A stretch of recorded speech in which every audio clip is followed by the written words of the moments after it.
Here on Democracy Now!, democracynow.org, the War and Peace Report, with President-elect Donald Trump expected to nominate ExxonMobil CEO Rex Tillerson as Secretary of State.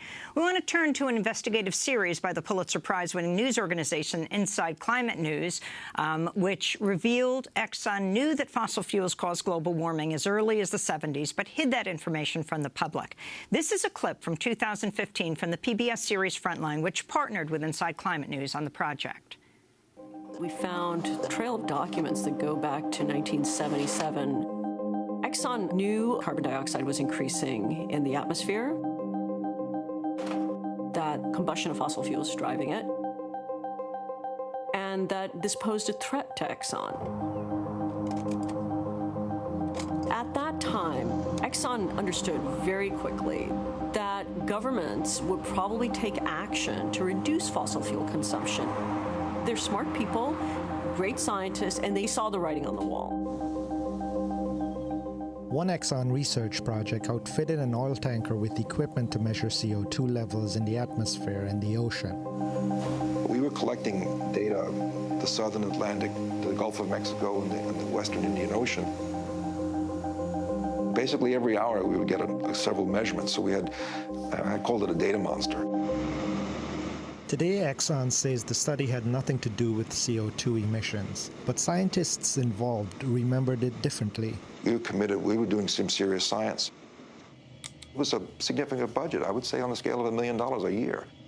And that was a lot of money in 1979. That was Ed Garvey. From 1978 to 83, he was a researcher at Exxon, where he helped start the company's greenhouse gas research program. Well, last year, Nermeen Sheikh and I interviewed him, as well as Neela Banerjee of Inside Climate News. I began by asking Neela about the investigation by her news organization. We started looking into early climate change research and became aware that oil companies, at least initially it was BP, but that was later in the 90s, had their own scientists who were looking into this. We then found out from American scientists, government scientists who'd been involved in climate research in the 80s that Exxon was involved. And what ended up happening was that I got a transcript of a 1979 congressional hearing on climate change and tried to see if somebody from Exxon was there, and I found a gentleman named Henry Shaw. Henry was Ed's boss and was the primary researcher with that tanker project. And through him and papers that he worked on, we found other names, we found documents and archives, and slowly we amassed this picture of a company that was clearly aware of the science, of the emerging science of carbon dioxide research, and what the scientists were saying, that it was largely driven by fossil fuel emissions. And they were smart enough to know that this could mean some kind of policy response farther down the road. And so to deal with that, they decided to take a constructive role, and that is to do really good science so that they would be taken seriously in any future policy discussion. And Ed Garvey, can you talk about when you first arrived at Exxon and the research that you did there? It's an extraordinary finding, 1977. That's almost 40 years ago that Exxon itself was aware of the climate impacts of fossil fuel. I was hired in 1978 by Henry Shaw specifically to begin the tanker study. He hired me explicitly directly out of school. I was a 22-year-old chemical engineer, but he hired me directly out of school to begin to engineer, if you would, and design a system that could work on an oil tanker to study oceanic levels of CO2. The idea was to study what the ocean was doing in response to the atmosphere so we could figure out where CO2 from fossil fuels was ending up. And what'd you find?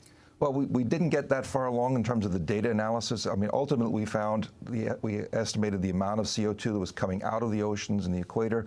My thesis advisor at the time, Taro Takahashi, used that data along with other data to estimate the amount of absorption by the ocean in the poles, amount of degassing in the equatorial area, and together he was able to estimate the carbon balance, if you would, around the ocean, the atmosphere, and the biosphere. But why was Exxon, from what you understand, why was Exxon interested in doing this research then? It was very much they saw it as a leadership role in many respects. The goal was that if Exxon, given the importance of the problem, Exxon wanted to be at the table in terms of the discussion. the best way to be considered viable in terms of your opinion at the table was to be doing real research. And in fact, we linked up with some of the best researchers in the world at the time regarding CO2 and the global carbon cycle. You were working with Columbia University? That's right. Yes, go ahead. As well as the Scripps Institute of Oceanography. When did you start to feel a change in attitude at Exxon about the work you were doing?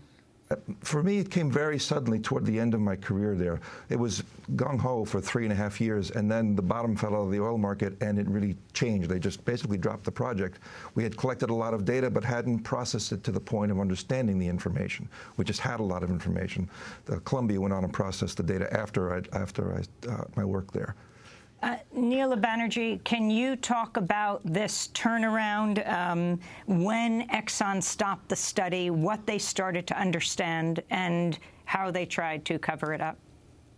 Well, when Ed's project was dropped from the documents we have, and talking to Ed too, it was mainly because of financial reasons. Exxon did not stop its climate research. After it started the tanker project in 78, 79, in 1980 it hired a lot of mathematicians to do climate modeling because models were primitive and they were relying on other people's models, and they wanted to do that in-house.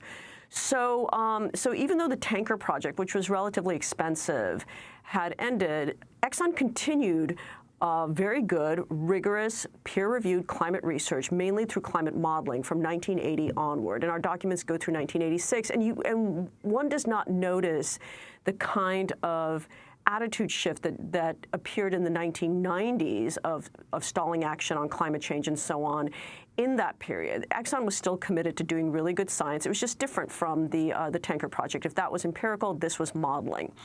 And then, the first indication that I think all of us, not just Inside Climate News, but the world have of Exxon's attitude on climate change shifting was in 1989 when a group called the Global Climate Coalition was formed. And that was a group of fossil fuel companies, major manufacturers, Americans largely, that wanted to stall action on climate change. They saw that the UN was meeting and thinking about a policy response a country should adopt to cut emissions of carbon dioxide. So what happened in that 86 to 89 period, we don't know. We can't document a shift in thinking. There's some speculation about the attitudes of the people who were in leadership then. They were different than the people who were in leadership in the 70s. But what we have is not an example of a cover-up. It's quite the opposite. What we have is an example of a company that used its resources as one of the biggest energy companies in the world to do really good research. Banerjee, could you say a little more about this Global Climate Coalition and what Exxon's role within it came to be and how it's impacted the kind of research that's done on climate change? Well, the Global Climate Coalition, it sounds very green. I remember thinking, oh, this must be a group of companies that actually support action on climate change. But it was led mainly by the auto industry. By the oil and gas industry. But some of the other members were coal companies, auto companies, and so on. And Exxon was probably the leader in the oil industry, working with the American Petroleum Institute, which is the main oil industry lobby. And they didn't take the approach that a lot of people who denied climate change did. And in fact, there's in public circulation, long before we did this project, a primer that a scientist had written for members about how to talk about climate change. What he recommended was not to use the arguments that other climate deniers use, such as that it's sunspots or natural cycles, but instead to focus on the uncertainty of the science and the models, just to hammer away at that. And indeed, people... Neela Banerjee of Inside Climate News and former Exxon scientist Ed Garvey speaking on Democracy Now! Last year. You can go to Democracy Now! For the full interview, democracynow.org. That investigation by Inside Climate News and the Los Angeles Times led to a number of attorneys general announcing a historic effort to investigate Exxon and other oil companies for misleading the public about climate change. And that does it for our broadcast. A very happy birthday to Igor Moreno. Democracy Now! Is produced by Mike Burke, Nermeen Sheikh, Carla Wills, Laura Gottesdiener, Dina Guzder, Sam Malkoff, Robbie Karen, Hani Massoud, Tarina Nadura, and Andre Lewis. Mike DeFilippo, Miguel Noguera, and Paul Huckabee, our engineer. Special thanks to Becca Staley. I'm Amy Goodman. Thanks for joining us.